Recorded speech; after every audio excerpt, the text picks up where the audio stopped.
This is a place where mountains give way to the valley, a place where the forest and river meet. This is the land of the salmon and the grizzly bear. This is the place I come to photograph and learn.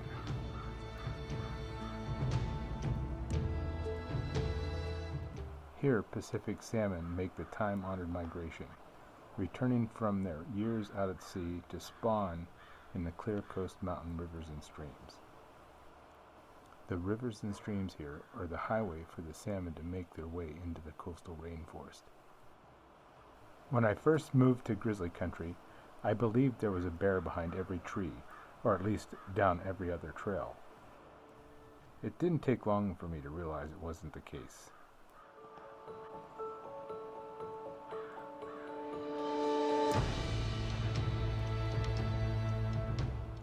Some bears journey many miles each year to arrive at these salmon streams in time to take advantage of the seasonal resource.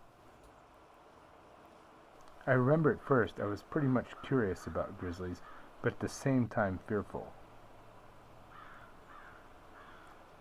If I was going to share the same forest path with these bears, I better know more about them.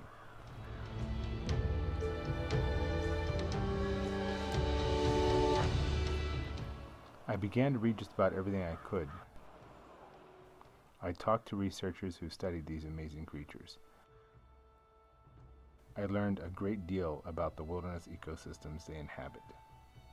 I learned about the plants, the berries, the fish, the mammals, the forests themselves, and the landscapes that bears need to make a living in. Then I began watching and photographing bears in the wild. Along the path, I turned my fear into respect.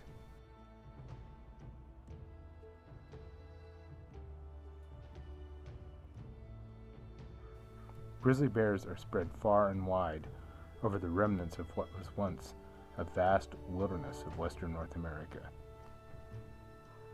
Today, grizzly bears occupy a small fraction of what was once a realm that ranged from Mexico to Alaska. Food resources for bears are often spread over a large area, so access to reliable seasonal food sources are important to their survival. A mother grizzly will rely even more on the seasonal return of salmon to help feed her growing cubs, as well as prepare her for the coming winters. These omnivorous bears have all the adaptations for clawing and digging a living out of their landscape. Powerful muscles and long claws for digging for roots or ground squirrels, strong teeth for tearing and crushing and cutting at carrion and prey.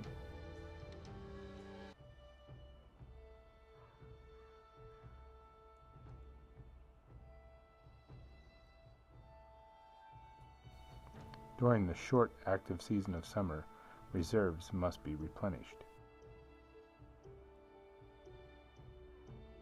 Somewhere along the path of my discovery, I realized two things. First, healthy grizzly bears just don't go around looking for confrontation. Just the opposite. Given the opportunity, these animals will go to great lengths to avoid confrontation with other bears, as well as with humans. Males will fight dramatic fights to establish themselves for rights to receptive females during the breeding season.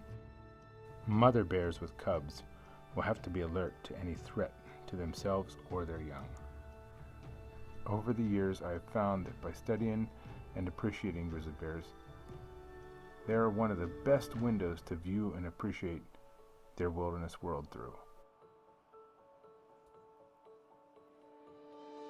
Healthy oceans, as well as healthy streams, are just as important to the health of the forest ecosystem.